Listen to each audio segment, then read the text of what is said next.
Bring you on a tour of the largest collection of artifacts and memorabilia at the Hip Hop Museum pop-up experience. On the 40th anniversary of the famed song Rappers Delight, hip-hop history is coming alive in the district. With more than 500 items from hip-hop history, there's no shortage of collectibles to spark nostalgia, as well as touch a new generation of music fans. I said a hip hop, the hip it to the hip hop, you don't stop the rocker to the bang bang boogie. Say up jump the boogie to the rhythm of the boogie to beat. Now what you hear is not a test, I'm rapping to the beat. And me, the groove, and my friends are gonna try to move your feet. See, I am Wonder Mike, and I like to say hello. Up to the black, to the white, the red. Everybody who comes in here for the first time, you know, they're just so excited and inspired because, you know, this has never been done before. The genre's creators and pioneers have been turning out to see the collection for themselves, and in some cases, to be inducted into the ranks of hip-hop royalty. I do have one of these, and I am proud of this right here. I think it's a great thing because it shows the maturity of what hip-hop is, this history. And it's not only hip-hop history, it's basically black history. We brought our daughter. She grew up in the backseat listening to this, repeating this. For me, it's a continuation of the love of hip-hop music. It absolutely is. If you really love hip-hop, I need to hear you say, hell yeah! Hip-hop to the day I die! Oh my God, this is amazing. This is really amazing, and I'm glad to be able to be a part of it. I'm transforming! Say what? You got what I need! I can't hear you, can't hear. You say he's just a friend. Say what? You say he's just a friend. Oh, baby!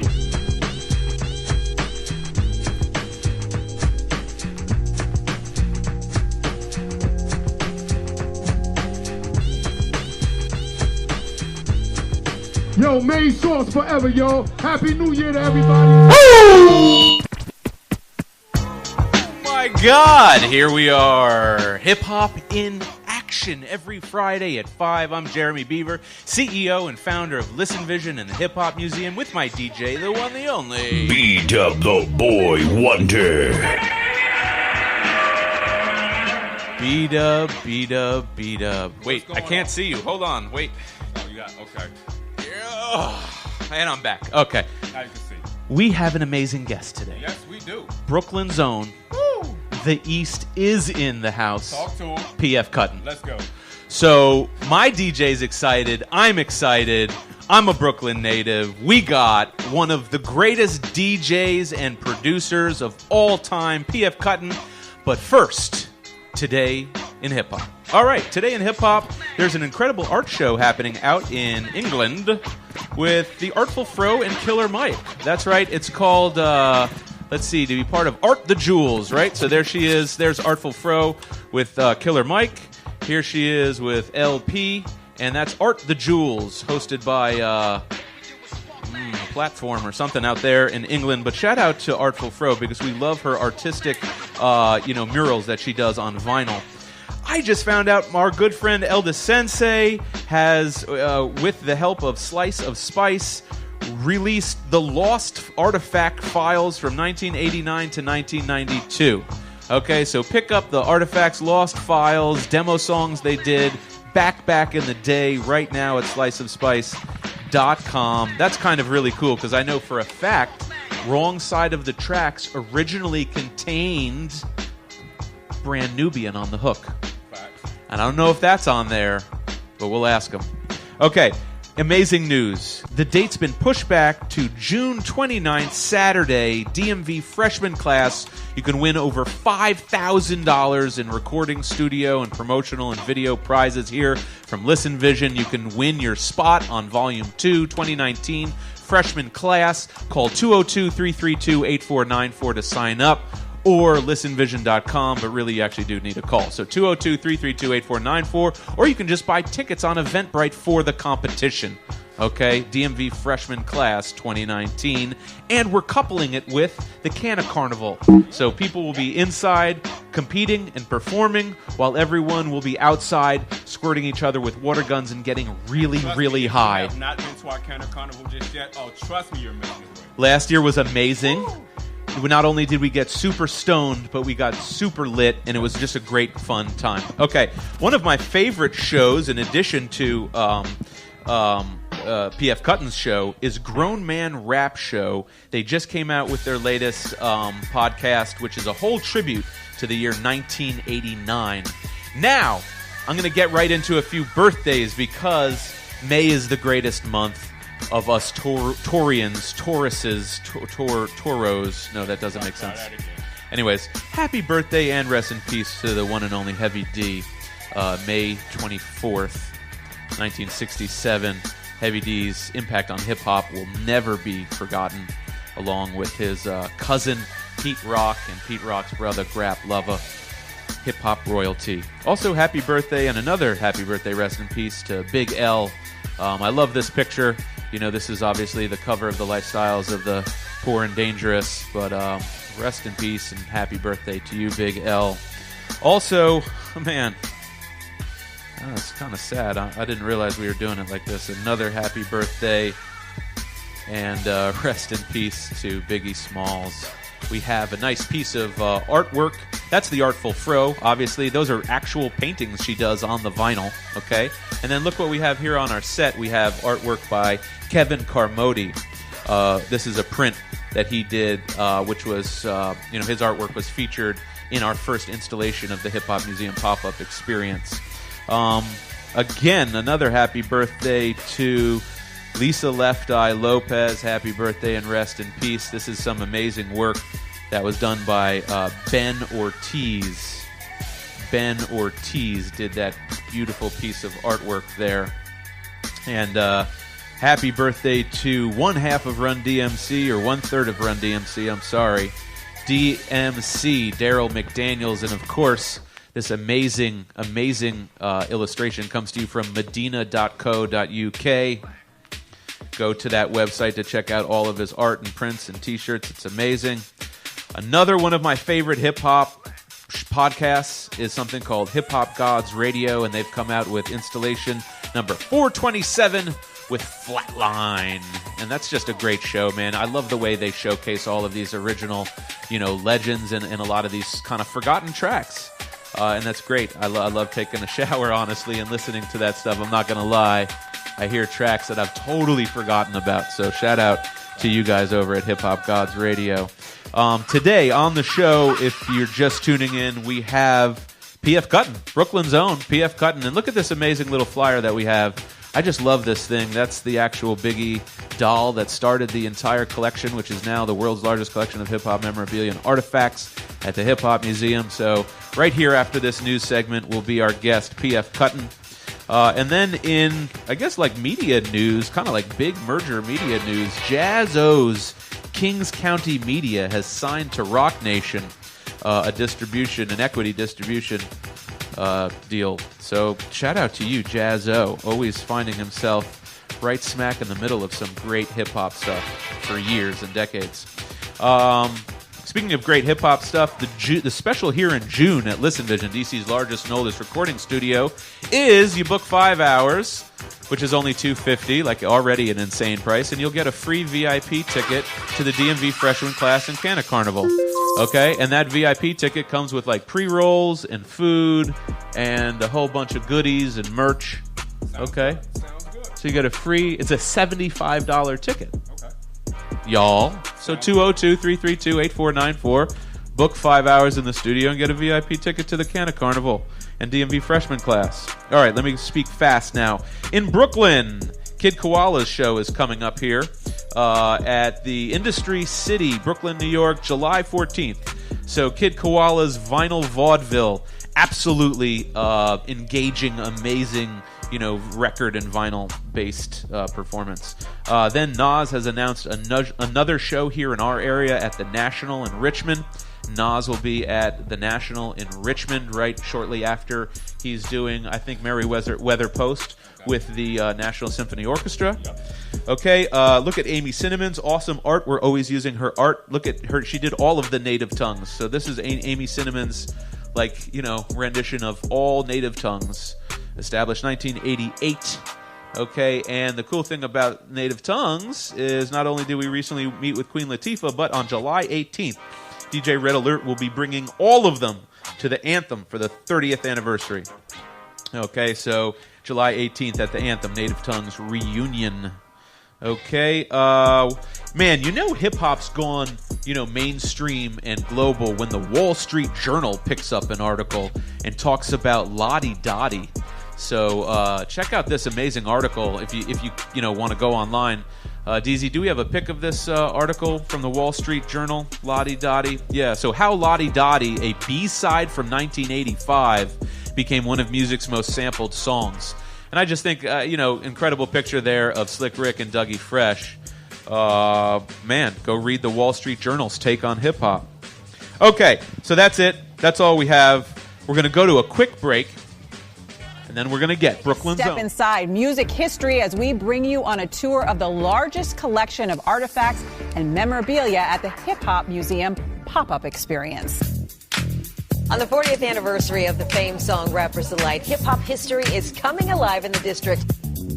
With more than 500 items from hip-hop history, there's no shortage of collectibles to spark nostalgia, as well as touch a new generation of music fans. I said a hip hop, the hip it to the hip hop, you don't stop the rockin' to the bang bang boogie. Say up jump the boogie to the rhythm of the boogie beat. Now what you hear is not a test, I'm rapping to the beat. And me, the groove, and my friends are gonna try to move your feet. You see, I am Wonder Mike, and I like to say hello. Up to the black, to the white, the red. Everybody who comes in here for the first time, they're just so excited and inspired because, this has never been done before. The genre's creators and pioneers have been turning out to see the collection for themselves, and in some cases, to be inducted into the ranks of hip-hop royalty. I do have one of these, and I am proud of this right here. I think it's a great thing because it shows the maturity of what hip-hop is for this history. And it's not only hip-hop history, it's basically black history. We brought our daughter. She grew up in the backseat listening to this, repeating this. For me, it's a continuation of the love of hip-hop music. It absolutely is. If you really love hip-hop, I need to hear you say, hell yeah! Hip-hop to the day I die! Oh my God, this is amazing. This is really amazing, and I'm glad to be able to be a part of it. I'm transforming! Say what? You got what I need. I can't hear you, can't hear you. You say he's just a friend. Say what? You say he's just a friend. Oh, baby!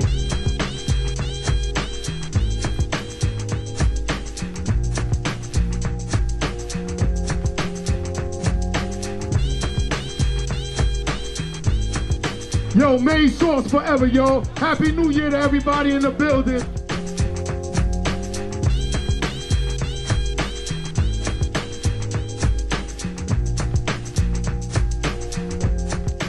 A big deal, It's been a long time coming. Finally, there's a brick and mortar establishment to show what hip hop means. A hip hop museum is something definitely needed to preserve the culture.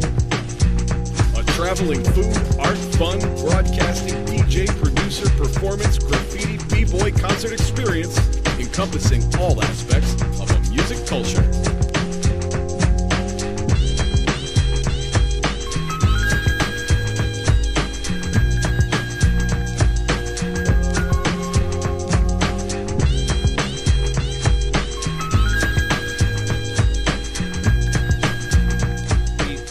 Oh my goodness, if you're just tuned in, I'm Jeremy Beaver, CEO and founder of Listen Vision and the Hip Hop Museum, with my DJ, the one, the only B-Dub the Boy Wonder. And if you are looking at the screen, you are looking at Brooklyn's finest. Please, Mr. Cuttin, introduce yourself. I don't even want to introduce you. Yo, what up? It's your boy DJ PF Cuttin, straight out of Brooklyn, East New York, real hip hop all day. Oh, man. Since it is 1994. Well, let's be honest with ourselves. You date back even before to 94. 94 was like your introduction to the world. And DZ, if we can get some text on the screen. Okay, our first question that we always ask the legends, PF Cuttin, is what was the very first song you ever heard that made you fall in love with hip-hop? Wow, that's a good question. I would have to say it was more of just listening to the radio late nights as a kid, taping Latin Rascals, who were on 98.7 KISS, and their mega mixes were incredible. And I remember them just playing breaks and, Rocket in the Pocket, stuff like that. And, just that made me open my eyes to what I was like, what the hell was this? What is this? What kind of music is this? And then, they was playing, the Roxanne Shantays, the Dougie Freshes, and all that. And that just made me love hip hop, man. For real, for real.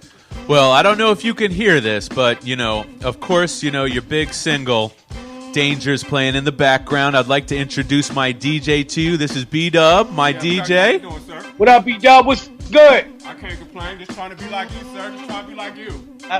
That's what's up, my G. Good looking, baby. So, we have so many questions for you, but the very first question we always ask, after, what the first song was, because that's very similar to myself. I'm from also Brooklyn, New York, and growing up, taping, on my boombox, 10 years old, and then making the pause tapes. But what was the first, can you remember the first time you thought to yourself that you wanted to be a DJ? I think it was, being a kid and being at block parties and watching this DJ who was a female at the time. I remember her being a female, and she was playing Just Begun and backspinning that break for like an hour. The Just Begun, that break, and I was like, wow. Do you remember that? What was her name? Do you remember? I don't remember her name, man. I was there with my man and my homie at the time. It was his uncle's block party, and that was his sister that was DJing. I do not remember her name, man. I really don't. But, that kind of opened my eyes to another world. You know what I'm saying? And, yeah, man, word. Okay, so how did you go from seeing that and wanting to do that to getting your first pair of turntables? How did that come about? Well, during that time, I was learning how to play drums. I was already a drummer, actually. I went to school for 5 years. I was like 3 years deep. My dad put me in drum school so I could stay away from the streets. And I went and told my dad I want to sell my drums, man. I want to sell my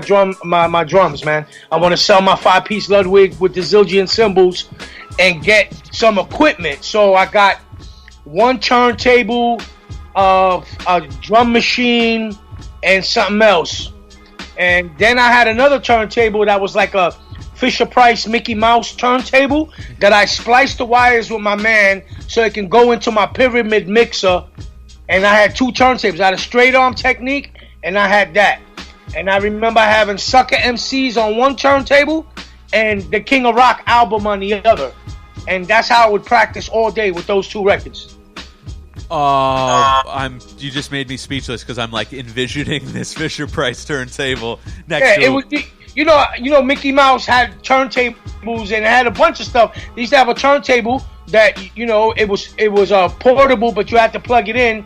And my man's brother was able to hack the wiring in the back, connected some jacks, and we was able to rock. And do you remember your very first DJ gig? Do you recall either your first gig or the first time you ever got paid to DJ? I remember my first gig, and it wasn't a paid gig. I was DJing in a park in like 87 or 86 up here in Highland Park, and I was backspinning Eric B. for President for like an hour and a half. And people were like, holy cow, that's Phil from down the block? And it was like, yeah, that's DJ Phil Fresh. That's where the PF comes from, Phil Fresh. Phil Fresh. Yeah. Oh, Phil Fresh. Okay, so I love these. I love when they reveal, you know what I mean, the original. You know, like for instance, Cash Money was on last week, right? And Cash Money revealed to us that he was originally a dancer. Wow. You know what I mean? So it's nice to hear that you were originally a drummer named Phil Fresh. Yep, DJ Phil Fresh. That was me, and that was the start of it, man, right there. Well, speaking of the start of it, because I just have to ask, if anyone's watching, you know, the show, they're looking at a guy who's sitting in front of what looks like about 10,000 records. Yeah, man, I got so many records, man. Talk to me crazy, about your... bro. Oh, what? Oh, damn. Part in the messy bed. Oh, shit, son. Turntables over here. Oh, this is beautiful. This is beautiful. Turntable that I bought at a pawn shop for $300, the Denon. Oh, wow. Got 212s and a new S9 mixer that I treated myself to like 2 weeks ago. Yeah. That I was about to take back. Yeah. Yeah. And then what do you do your beats on? I got a closet full of records as well. That's way over there. Another 10 crates. And yeah, it's a mess. And what's that over your right shoulder? Is that an MPC? Oh, yeah. No, that's my 950. Oh, shit. Hold up. Where's my... Oh, shit. That's my S950. Oh, my God. My MP is over here. Oh, wow. And are you using zip discs? Or are you using floppies? Or what are you using? Yeah, I use I just recently went back to the S9 with these new beats I'm working on. Still floppy. I don't have any empty floppies. So the minute I make a beat, I have to finish it and I have to dump it. If not, it'll get lost because I have nothing to save it on. So, oh no! Wow. Yeah, so I just fixed the screen myself. Wow. Because I ordered a screen. I got a beautiful screen, a real bright screen now. Wow. And yeah, man. Before that, though, I was making beats on Logic since like 97. To Logic 3 I had. Okay, but what? Let's go back. Okay, we're going too fast. I got so excited about all the vinyl and everything. We can't fast forward your career like this. Okay, so you're DJing, and then from DJing, because like I told you, I would get haircuts at Astor Place in New York and pick up the Tape Kings and you and Camillo and all the guys back in the day. When did you think that you wanted to get into production? How did you go from DJing to producing?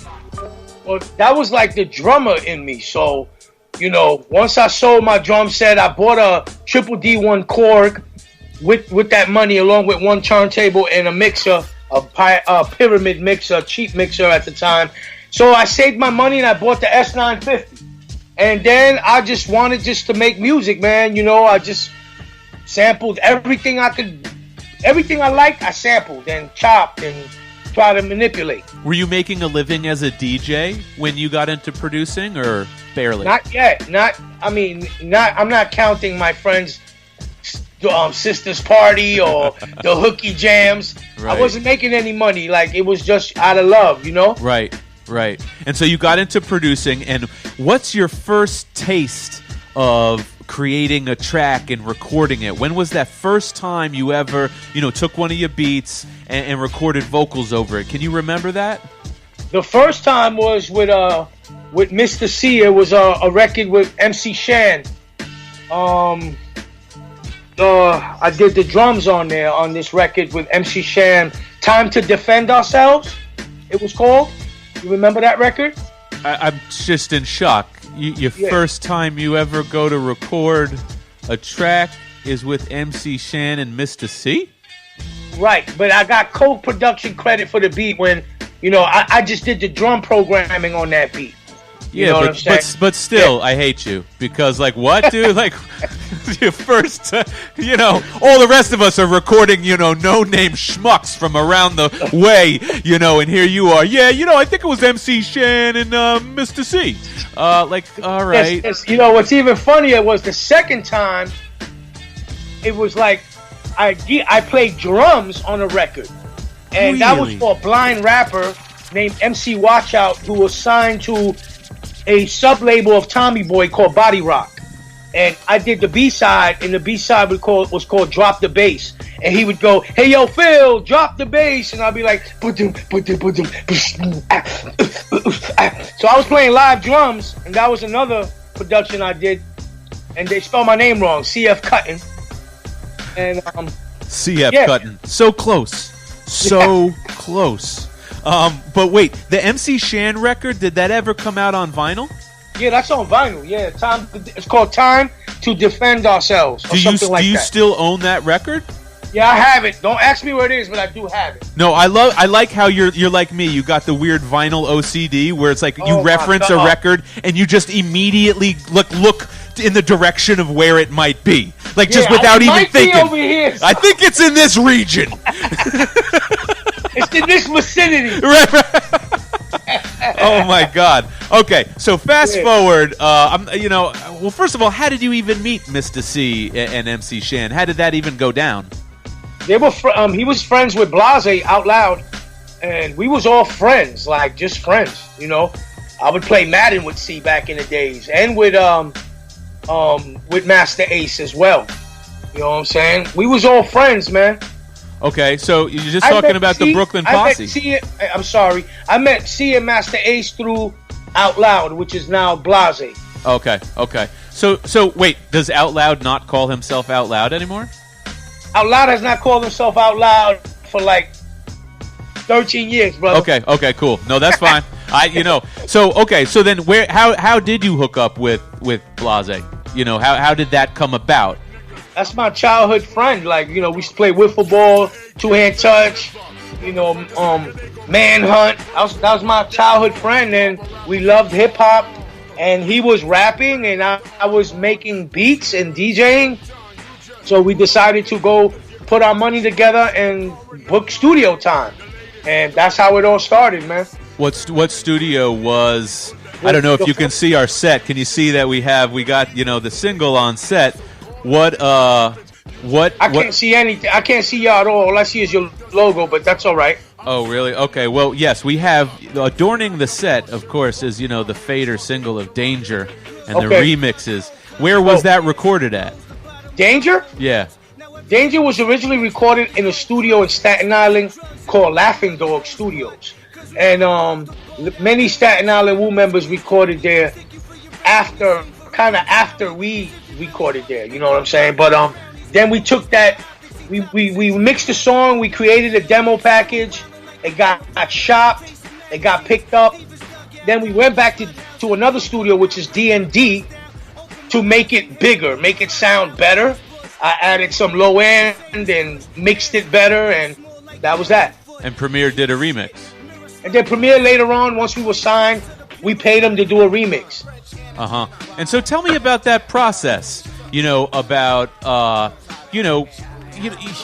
lot of people kind of know somebody who knows somebody. In your guys' case, you guys are just both, neighborhood and childhood friends. You start DJing and then you become, into production. And then, you start working together. But, what was the process of, going from, just your neighborhood and your friends? How did you, literally get that, I'm guessing a cassette, around to the labels to see if they were interested? How did that process work? Well, basically me and Out Loud did a 10-song package, and we put it on cassette, and we were shopping it. We was playing it on radio stations like WBAI and the real underground hip-hop stations, not Stretch and Bobbito, before them. And so what happened was we had a friend called Domingo who was a producer. Well, hold on. Domingo has been inducted into the Hip Hop Museum. Right, that's my man, and he well deserves that. And that's that's our man too. So shout out Domingo. We're gonna definitely make sure he watches this episode. We love Domingo. Yeah, that's my man. Another childhood friend as well. Yeah. So the D took it up to a few labels, and then when he took it to Mercury, they fell in love with Danger, and he got us a single deal. Are you listening to this? Yep. My DJ. See, this is like the 6 degrees of hip-hop Kevin Bacon. You know what I mean? Because You know, we always talk about this. Like last episode, we were talking about how Search is kind of like MC Search is kind of the Kevin Bacon of hip hop, and he's connected to Nas and OC and everything like that.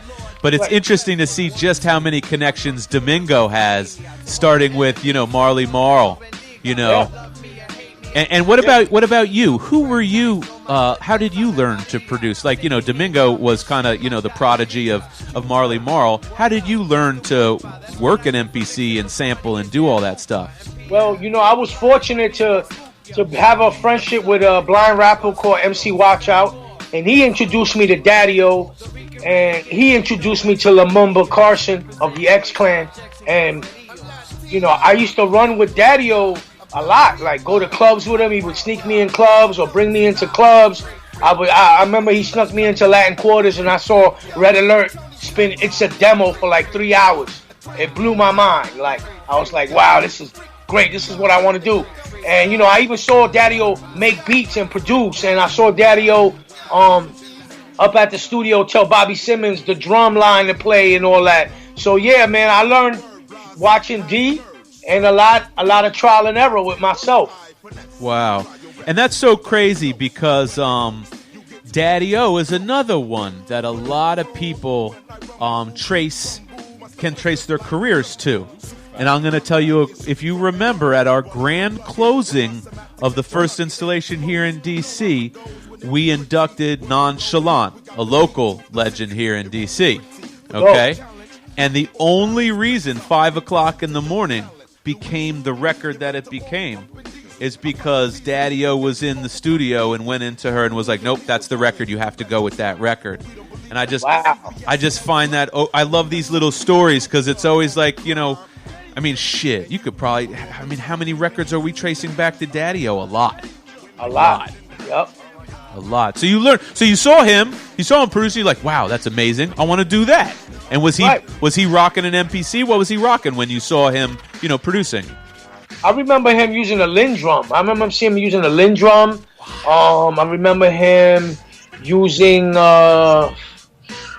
rolling keyboards and yeah.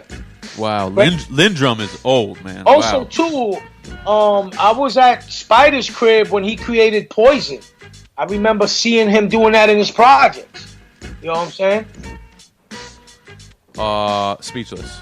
Absolutely speechless. So I rarely mention that. I totally forgot about that, but yeah. Was the track Danger on that original 10-song demo that you guys were shopping? No, it was another version of Danger that I also produced. And I was like, yo, man, I told out loud, man, yo, I'm going to change that beat. I'm not happy with that beat. He was like, nah, this shit is dope, son. I was like, yo, I'm not happy. So I went back to the crib and I bought a bunch of 45s and the first 45 I grabbed was the Gwen McCrae rocking chair. And I was like, all right, let me take the sample out. I just left my drums rocking and I played that 2-bar loop. I was like, holy shit, this is dope. And that was it. And not only was that it, but fast forward to, I guess, what was it? What did you say, 95? When was it released? It was released in 95. 95. I mean, you have created one of the most iconic hip-hop songs in the history of hip-hop. Well, it looks that way, man. Yo, it's crazy, man. I would have never thought of it. So this is interesting. So you get signed to Mercury with this 10-track cassette that our boy, I'm writing this down, Domingo, trying to keep notes on this stuff, help shop. How did it go from, the tracks that were on the demo to getting this giant, massive track? Did the A&R or who said, I'm not sure about this, let's remix it? How did that happen? Well, the only song on that demo package that was remixed was Danger, and I did the remix, which became the original version because no one heard the other version. Now, when we got signed, we had 10 songs, we needed 12, so we went and created 2 other songs, and then during that time, it was hot to get certain producers to remix your record, like Pete Rock or Premiere. So and at that time, we was also recording a lot at D&D, because once we got that budget, we was able to go to D&D all the time and finish this album. And so Premiere was always up there, and he was our friend before us getting signed. So we was like, yo, can you do a remix? And he did it, and that was the Premiere remix. I always wondered to myself, this record, your record, to me, is not only one of my favorite hip-hop albums, but you can hear, like, when I hear your story, it makes sense why the record was so good. To me, it's also, similar to why, like the Artifacts debut album was so solid. They're just putting, like, their love and the passion of the previous 5 years, or 3 years, all working up to that one record. But what was it? Why? And maybe it was a Mercury thing. Why didn't they sign you? Why didn't they re-up for a second album? We were signed for 3 albums, and what happened was, after the first album, somewhere after that, Out Loud felt like we was getting pushed to the side. You know what I'm saying? A lot of the artists of Mercury were leaving and were jumping ship with Violator. They were going to Violator Records, and we didn't want to do that. So once we said we didn't want to do that, we felt we was getting, I don't want to say blackballed, but yeah, kind of like that. So, and then, my man, who's the rapper, I'm not the rapper, he wanted out. So if he was jumping off the roof, I was jumping off with him. So we decided to act out of our contract, and we got it. We got released. Did you then try to shop a new record to new labels? Exactly. We started shopping, and nothing popped off for a few years, and then like in '98, we signed to Game Records for like an EP, a 3-song EP. Always, I'll tell you, the record industry at that time, there was a lot of shaking up from about 95 to 98. If I'm not mistaken, I think Ed O.G. was also on Mercury. Am I right about that?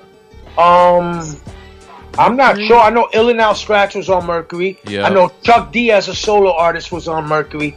I don't remember Ed O.G. being on Mercury. No, you're Might right. have been. And we just inducted Al Scratch just a few weeks ago. So we were just talking with him, because, again, they had one of, these giant mega singles like you guys had. And so what did that do to you, from a psychological level, from going to having one of the biggest songs in the entire country to then having, and you're the DJ and producer, but then, your Roll Dog, your main man, the rapper, he wants out, and you can't necessarily blame him. What are your feelings at that time? Were you feeling like, oh, we'll find another label, no problem, or were you concerned about finding another label? We weren't concerned about finding another home, because we knew we was dope. So, and we was just ready to, whatever, let's try to get a new deal somewhere and make it pop off. We got these new records. We could either put them out as an EP, call it something else, or do blah blah part 2. You know what I'm saying? But the part 2 never happened. So now what you have is these songs that came out on Game, and a bunch of other songs I have that never came out. So, that's where we at with it. You know what I'm saying? Psychologically, I can't sit here and say, yo, damn, we fucked up, because that's not how we felt. You know what I'm saying? We was happy. We was making money. We was touring. I was getting G money for my tracks. He was getting G money for his features or whatever. We was getting good money for shows. I was DJing in Europe, DJing here and there. Yeah, so psychologically, we was good, man. You know what I'm saying? If I had to do it all over again, though, I probably wouldn't have did that. I probably would have gave Mercury 3 albums, to be honest. You know what I'm saying? But you live and you learn. You live and you learn. That's absolutely right.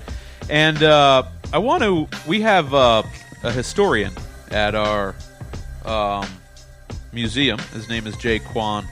And every episode here that we, interview you legends, we always have him submit a couple questions. DZ, I'm going to go to the Jack here. Okay, so we have a couple questions here for you from our historian, Jay Kwan. Everyone knows his blog, The Foundation. Here is the first question from the Hip Hop Museum's historian, Jay Quan. All right, the Five Deadly Venoms mixtape from 1997. Classic mixtape. How did you become involved in that? And what was the whole process of getting together with those great Brooklyn DJs and putting that together? Did you hear that, PF? Yeah, I heard it. Yeah, Okay. Five Deadly Venom mixtape. Tony Touch created that. Tony's my man. I gave Tony Touch his name. Well, hold on. Damn, you beat me to my question. Dar. So Tony Touch created that, but who created Tony Touch? How did you give him his name? Come on, tell us the story. We used to practice together. You know, Tony came from Florida to New York, and his cousin was my friend. And we used to be at his cousin's house, Mark, practicing in the basement. It was me, it was Tony, it was Mark, and it was another DJ by the name of DJ 3D, who back then was called DJ Doc Dre. And, you know, we used to practice, and Tony was like, yo, I want to stay in New York. I'm like, yo, you're dope, man. You should call yourself Tony Touch. And just like that, that's what it was. And what year was that? That was like, shit. That was a long time ago, man. That was like, I want to say 93, man. Wow. Yeah, I want to say 93. You know, that's a really, really, you created a monster. 92 or 93. Go ahead. Did you realize that I feel like you baptized him, you know, and that like you injected some sort of insanity because like henceforth after that moment, the guy went bonkers. I mean, you know, 50 MCs. Where did that come from with you guys? What do you mean? What did come from? You know, the idea to collab on mixtapes because he had taken off. Okay, what it was after I gave him his name, you know, Tony just started popping the hell off. He started making mixtapes, and I was like, you know, what the fuck is this? This shit is dope. I got these records. I could make mixtapes. So he was repping Bushwick. I was repping East New York. So I was like, you know what? Let me do a mixtape. So when he was on Tony Touch number 10, I started my one. Wow. So he pushed me to do mixtapes. Wow. You know what I'm saying? So fast forward, Five Deadly Venoms, he just asked me, yo, P, you want to be on the mixtape? I'm like, hell fucking yeah. And he's like, give me 15 minutes. I was like, all right. So I submitted my 15, and that was it, man. I mean, that's one of the most legendary mixtapes of all time. You know, one of my favorites, man. Yeah. You can listen to it today, and it hasn't lost anything. Let me get to the question number 2, only because we're short on time. This is again Jay Quan, historian from the Hip Hop Museum. Sure. Being one of the gods in the mixtape game, what are the challenges and what's changed between the 90s when mixtapes were basically peddled at a street level as opposed to now when everything is online? What are the challenges and what was the process to translate everything over and make it work online? That's a great question. It's a great question. I had to accept the fact that mixtapes weren't selling anymore. You know what I'm saying? There's not a DJ in the world that can tell me mixtapes are selling because CDs mixtapes don't sell anymore. So I had to figure something out. And I was like, yo, I'm gonna fall back. First I said I'm gonna fall back, and then I came back and I was like, I'm going to start an internet radio mixtape. You know what I'm saying? And that was East New York Radio. And what year did you start that? What year was that? I started East New York Radio in 2004 as a mixtape series. It was only 20.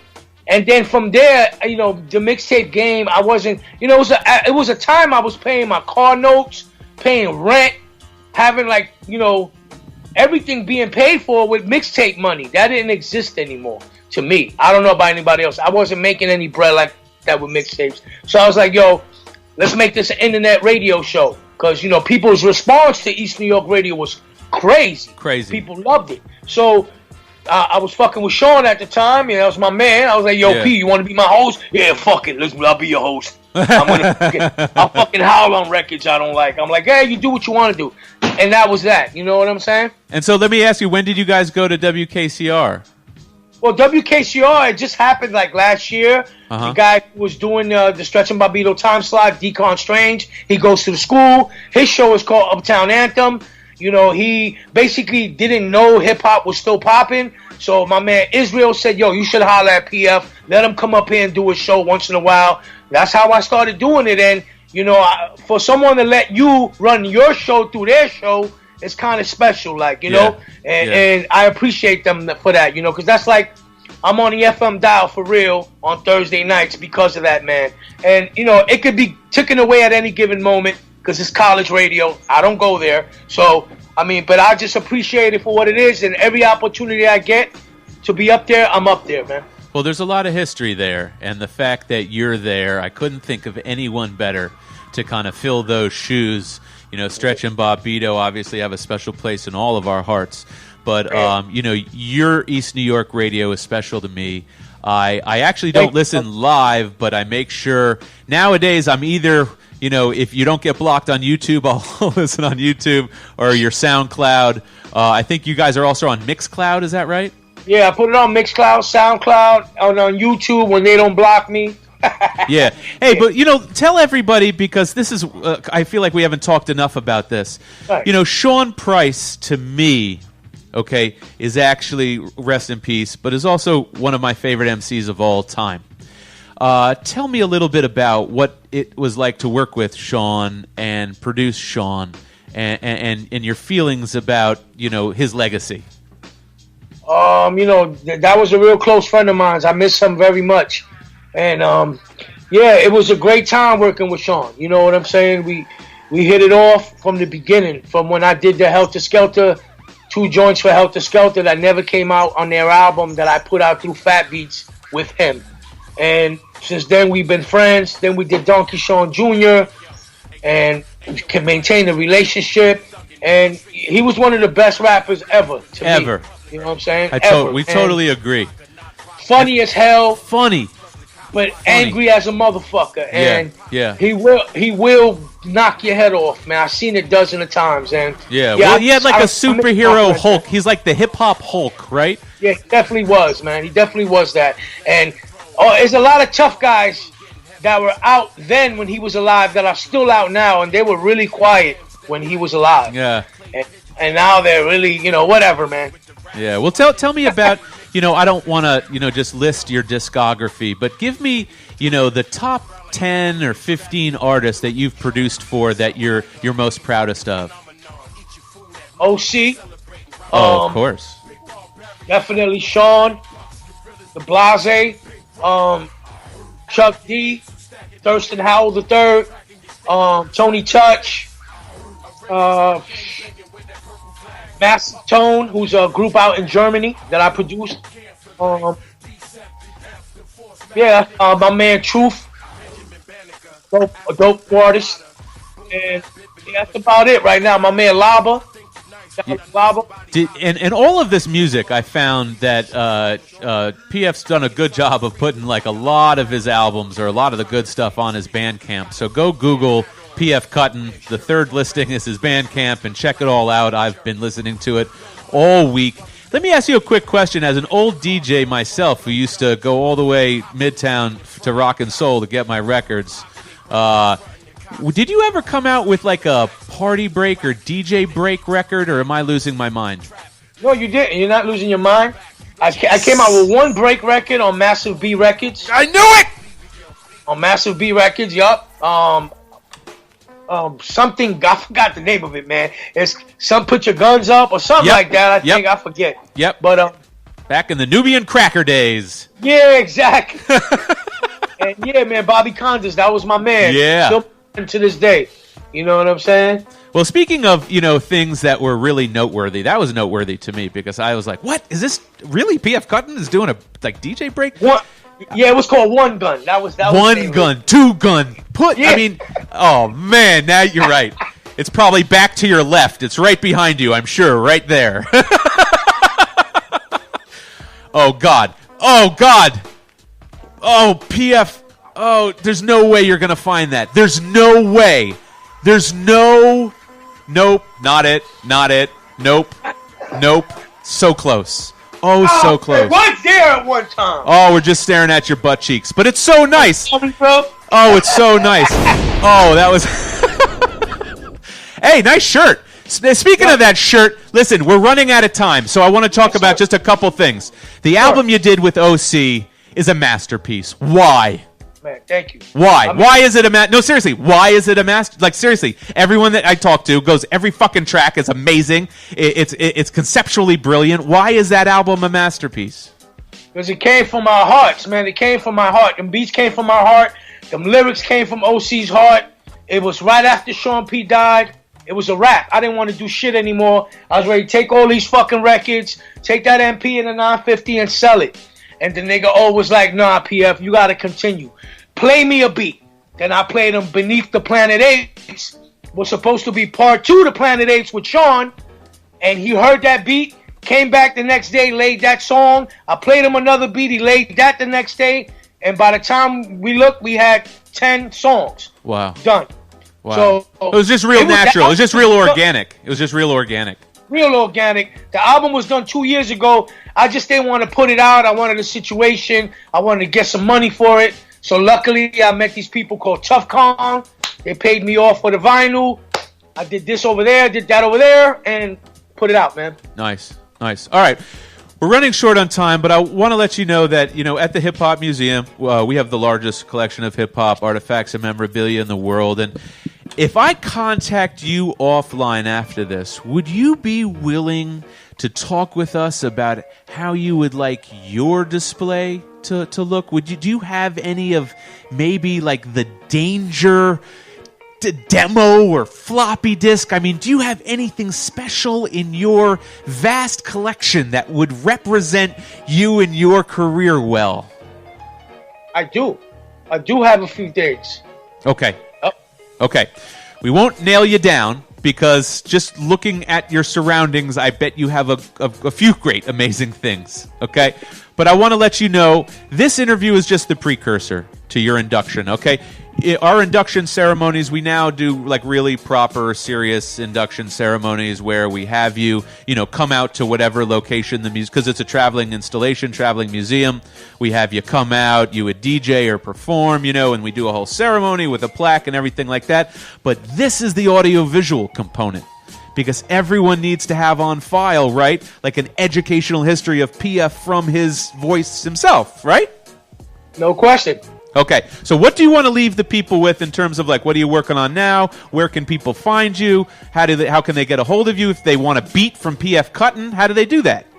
Real easy, man. I'm on Instagram, I'm on Facebook, and I'm on Twitter. PF Cuttin on all three things right there. You could also hit me on the email, pfeastny@gmail.com. I still sell music. I still DJ here and there. And catch me every Thursday, 8 to 10. Definitely on the Mixlr phone app. I do East New York radio there every Thursday. But if you're in New York, you can catch me Friday mornings, 1 to 3 in the morning on WKCR 89.9, the Uptown Anthem radio show. Beautiful, beautiful. PF Cuttin, we have to bid you adieu, but I really want to thank you and congratulate you for now, your involvement in the Hip Hop Museum. We appreciate you so much, sir. Salute to you. Man, salute to you guys. Thanks, guys. Appreciate you. Cool beans. I'll talk to you offline. All right, DZ, let's go to a break here, and when we come back, an amazing, amazing videos and unboxing. So stay tuned. Peace.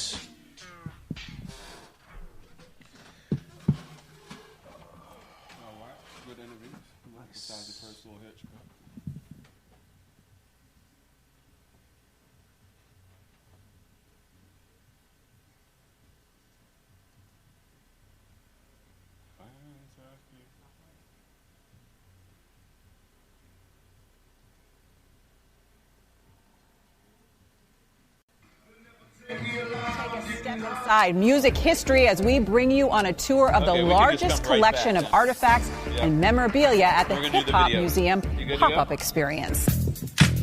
On the 40th anniversary of the famed song Rappers Delight, hip-hop history is coming alive in the district.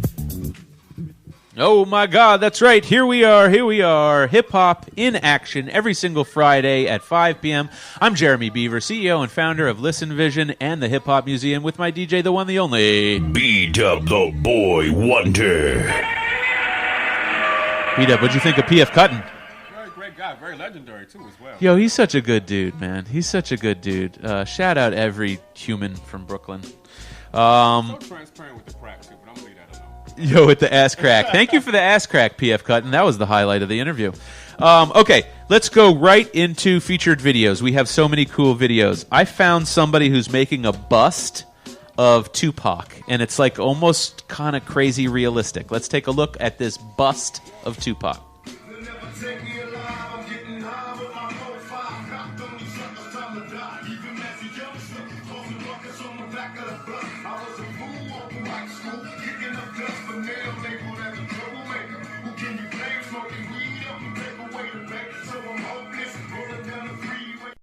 Oh man, that was creepy realistic. It'd be kind of neat to have in the Hip Hop Museum. We'll try to find out who's making that art. Okay, we always got to play some amazing breakdancing clips. This person, you're watching this video, you're going to think, oh my God, this breakdancer is amazing. And then you'll quickly realize, no, he's only half of what the second guy is. So stay tuned for the second dude. This is amazing. Check it out.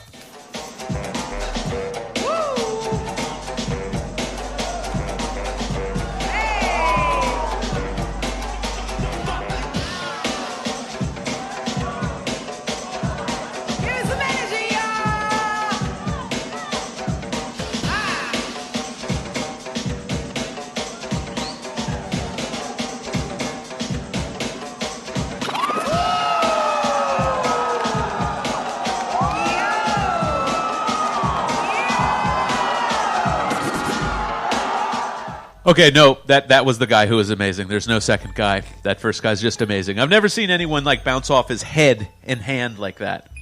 That was kind of a crazy move. Okay, shout out to our sponsor. Our sponsor is... That is True Heads Clothing. If you like the... actually, I don't even have mine on today. Oh, shit, you don't, but I do. But normally, I do. If you like these good old snapbacks that Jeremy Beaver is wearing right now, make sure you check out True Heads Clothing. That's TrueHeadsClothing with a Z.com. They got good snapbacks, fitteds, buckets, and all types of other good stuff. So make sure you holler. Get your fat lace hats. They have amazing floral patterns going on for the summer. Did you see the other side? Did you show the other side? The patch. Yeah. This is the Sugar Hill Gang edition. Yeah, love it. But not only is Neil Taylor an amazing business owner of TrueHeadsClothing.com, but he's also an amazing curator of street performers. He found this guy busking. This is like the most high-tech busker I've ever seen in my life. Check this guy on the street corners of Minneapolis.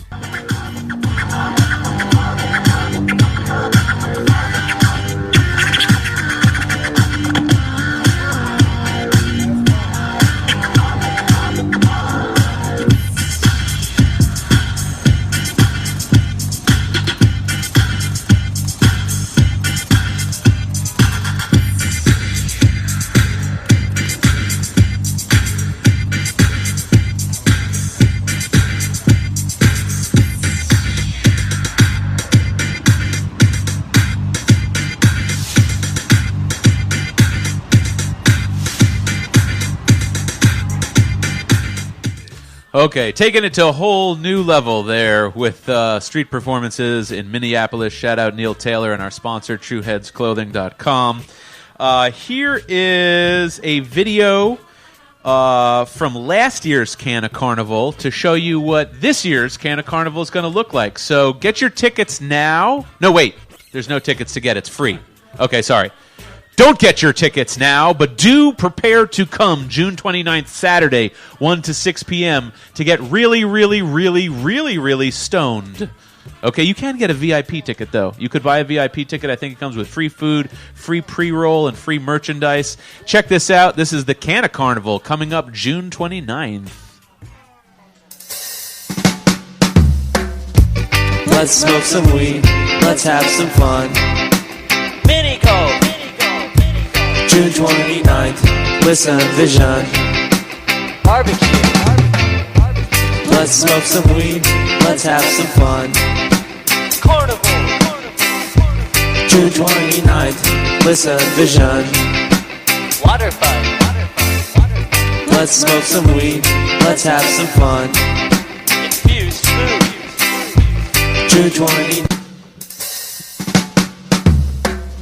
Yep, there you go. The Canna Carnival, June 29th here at Listen Vision. You can get a ticket. Who was that handsome DJ in that promo? Of course, DJ V-Dub is DJing it every single year. I'm surprised he was not too stoned to remember it. He does remember being there. It's a really fun time. Water gun fight, mini golf, games, carnival stuff. Anyways, okay. Let's see. The Loonies are celebrating the 24th anniversary of I Got 5 on It. And check out this incredible animation by my dude, Dan Lish, for the Loonies.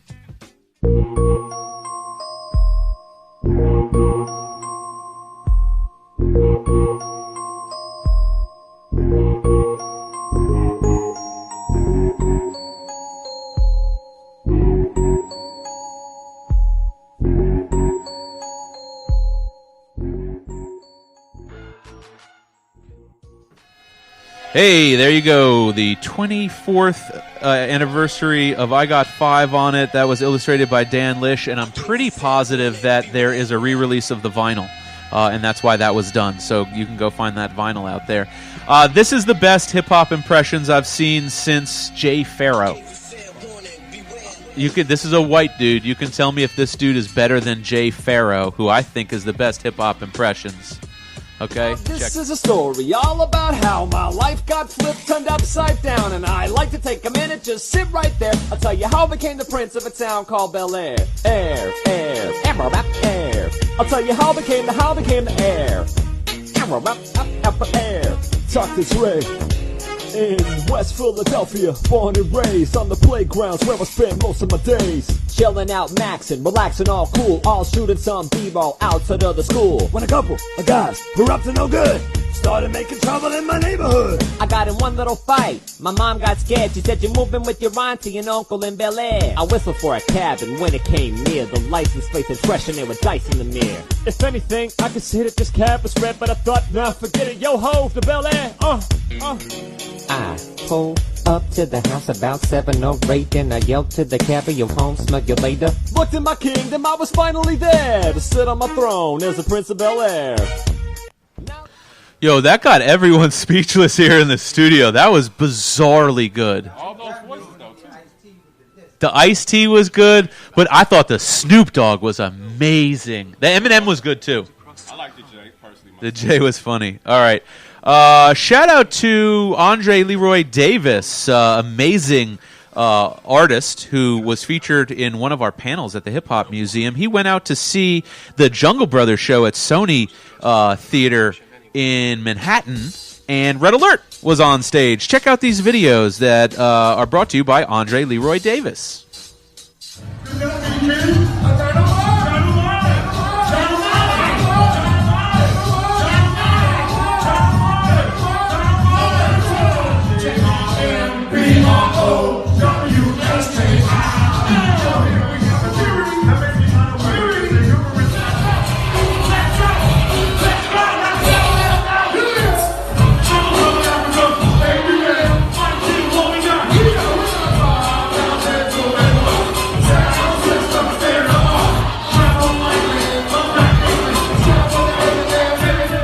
Yep, there you have it. Jungle Brothers and Red Alert.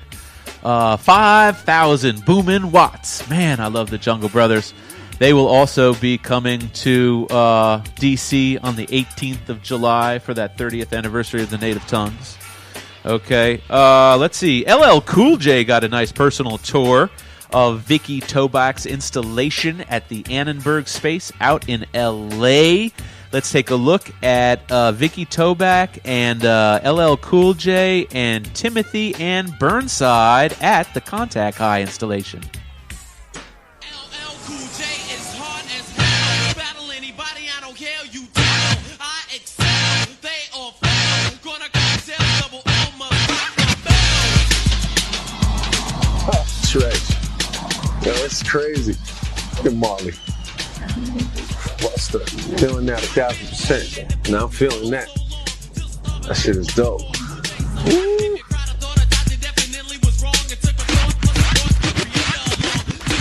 Artists are now perceived as leaders, not just in the music world, but as our greater world. And so they realize that these images are important. There you have it. Congratulations and shout out Vicky Toback and the incredible installation that's still going on right now at the Annenberg space out in L.A. I was told that Prince Poe and Pharoah Monch got some new stuff coming. I don't know if this is true. Maybe this is a rumor. But Prince Poe may have said it on his Facebook page. Either way, in honor of potential new music from Organized Confusion, check out Elise Farrell's amazing animated video for Pharoah Monch's album cover. Check it out.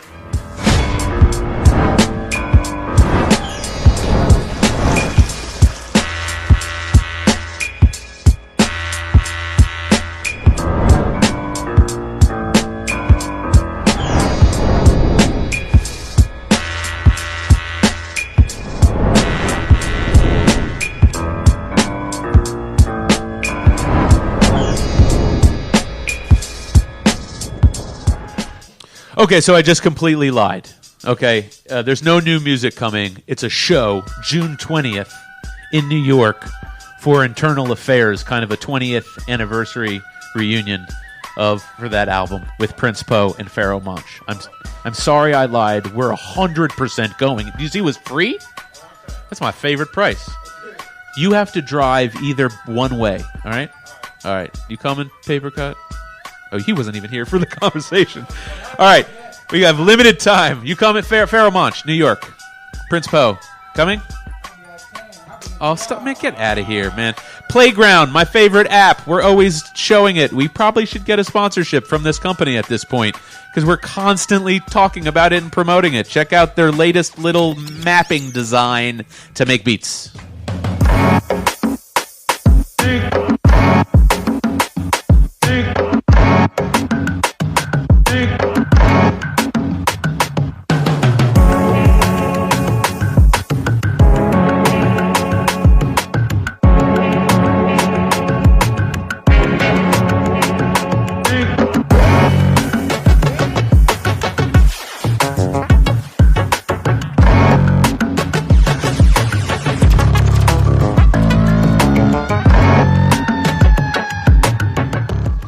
If you're just tuning in, I'm Jeremy Beaver, CEO and founder of Listen Vision and the Hip Hop Museum with my DJ, the one, the only... B-Dub the Boy Wonder. And you are watching the DJ PF Cuttin edition of Hip Hop in Action. We only have 3 more videos and a little bit of unboxings, but the unboxings are amazing, and we have the new Sega Genesis Pumas.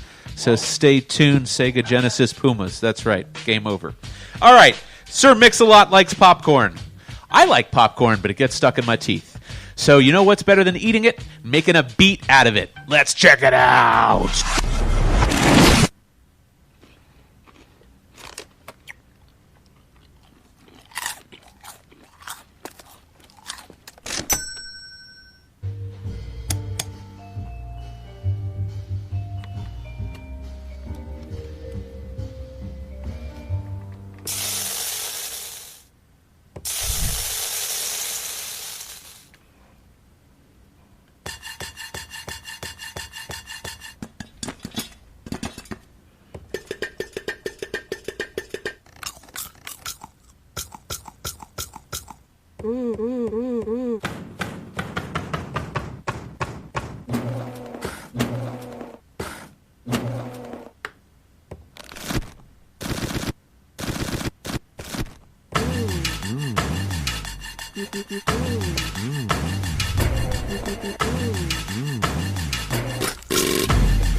Pop did a pop to pop to popcorn. At first, I was kind of, but now once I got into it, the beat got heavy. Dropped, oh man, the beat got heavy at the end. When that caramel and that cheese infused with each other, oh man, that shit was dope. It was dope, right? All right, shout out Sir Mix-a-Lot. Did you know that sneakers can turn colors with your phone or Apple Watch? That's right, I can turn your sneakers colors right now with simply just my Apple Watch. Don't believe me? Look at this video. Yeah.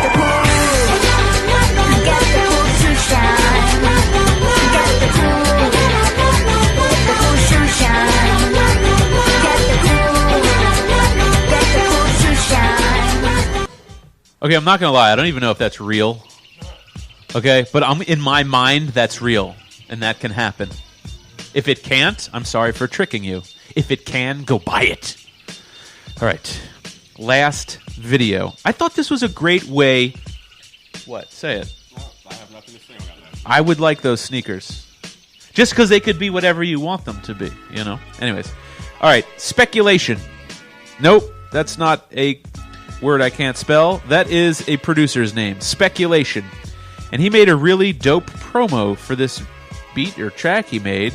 And I don't know, I just thought this was a creative way to showcase his music with all the little tinker toys that are around his studio. So check it out, Speculation.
That's right, it's really here. It's finally happening.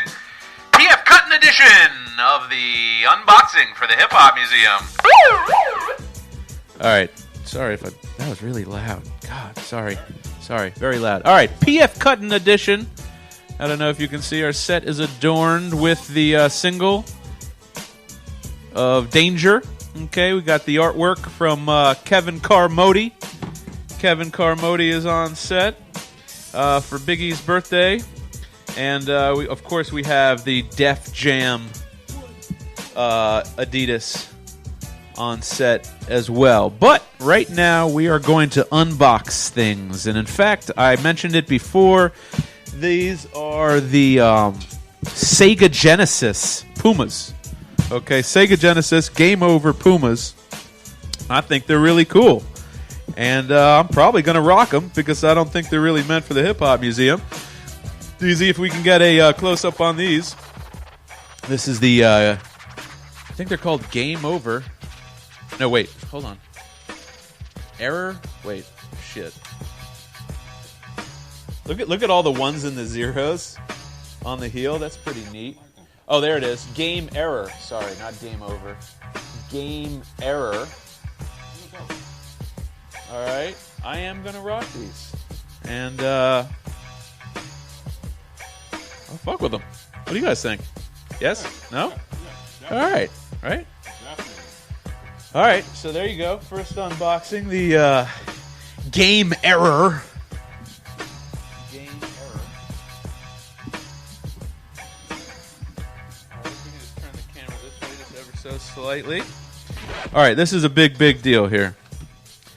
This is a big deal. So, when I went to see RZA invited Dave, my partner Dave Mays, and I out to a screening of Mics and Men at the National African American Museum. And when we went there, we met with a few of the members of the Wu-Tang Clan, namely Power Cypher and his brother Divine. And they signed this incredible Wu-Wear jersey. But that incredible Wu-Wear jersey was meant for yours truly. And so now I can't wear that. Clearly, it's going in the museum. So I had to replace it. And I like this colorway, and this is very rare. None of these exist anymore. So this is a vintage Wu-Wear jersey that no longer exists. Here you go. Wu-Wear.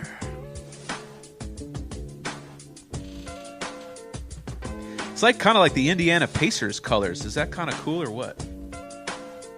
I mean, of course, you got the 36 on the 36 on the sleeve there.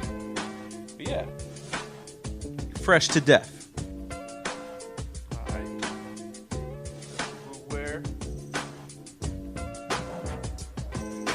pretty dope. Pretty dope. All right, cool. Got a couple last things. Last thing to unbox is super rare, so I'm going to leave it for last. Right now, we got a coming all the way from... Ooh. Oh, wow. The Netherlands? No, that's not what that says. This is Holland. This is Dutch.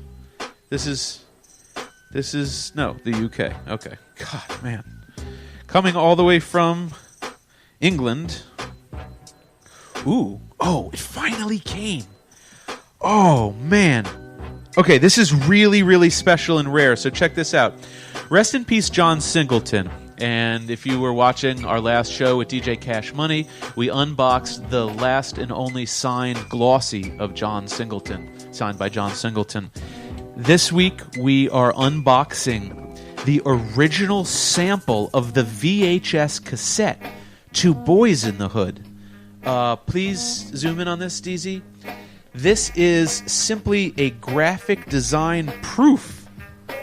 As you can see, it says sample of what they would have used to manufacture the actual VHS cassettes. And if you can zoom down on the bottom of this side, you see all of the kind of colors and the specs, that they have to print it to. So this is really kind of incredible. I'm really kind of shocked that we were able to locate this. So this is a sample of the graphic design of the cover of Boys in the Hood VHS cassette. That is really, really neat. Okay. And lastly, but not leastly, and this will definitely be in the next installation because I already know what this is, and I can't believe that we have this. This is so rare. It just boggles my mind. Yep. Mind-boggling. Mind-boggling. Don't know how we own this now. This is insane. This is the demo tape for Queen Latifah's first single. Ladies First. And if you don't think, if you're like, oh, Jeremy, that's not a demo cassette, that's once they were already, signed to G Street. Yeah, I get it. It probably was. But look at this. I mean, this is a legit demo cassette, go in on that label. Look at that. I mean, that is a bona fide, back in the day, cassette. Even typed out label. Like typewriter typed label on this side. Perfect. And then just to show you, the insert, 9/11/1989. September, zoom in on that. September 11th. Is it too bright? Too bright? Okay. Well, it says September 11th, 1989. It has the Ladies First instrumental and the radio edit. I'm just totally in shock. Whew. All right. Well, you can look for the next installation. You can look for a nice big Queen Latifah shadow box. That's going to be a really nice addition to the collection. And B-Dub, we've done it. We've gotten through another episode. Another great one. Shout out PF Cuttin. Salute to you. Salute to Blase and everyone in East New York Radio. You guys are doing an amazing job. Until next Friday at 5, I'm Jeremy Beaver, CEO and founder of Listen Vision, with my DJ, the one, the only B-Dub the Boy Wonder. And until then, we'll see ya. Peace. Step inside music history as we bring you on a tour of the largest collection of artifacts and memorabilia at the Hip Hop Museum pop-up experience. On the 40th anniversary of the famed song Rapper's Delight, hip-hop history is coming alive in the district.